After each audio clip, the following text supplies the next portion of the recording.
પલસાણા તાલુકાના બલેશ્વર ગામ નજીક હાઈવે ઉપર હિટ એન્ડ રન, અજાણ્યા પુરુષનું મોત. પલસાણા તાલુકાના બલેશ્વર ગામની સીમમાં આવેલા મુંબઈથી અમદાવાદ તરફ જતા નેશનલ હાઈવે નંબર 48 પર એક હિટ એન્ડ રનની ગંભીર ઘટના સામે આવી છે. લક્ષ્મીનારાયણ મિલ પાસે આવેલા બ્રિજ ઉપર રાત્રિના સમયે એક અજાણ્યો પુરુષ પગપાળા જઈ રહ્યો હતો. તે દરમિયાન એક અજાણ્યા વાહન ચાલકે પોતાના કબજાનું વાહનને પૂર ઝડપે અને ગફલતથી હંકારી લાવી તેને જોરદાર ટક્કર મારી હતી.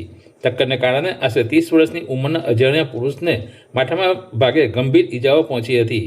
ઘટના સ્થળે કોઈપણ પ્રકારની સારવાર મળે તે પહેલાં જ ઈસમનું મોત નીપજ્યું હતું.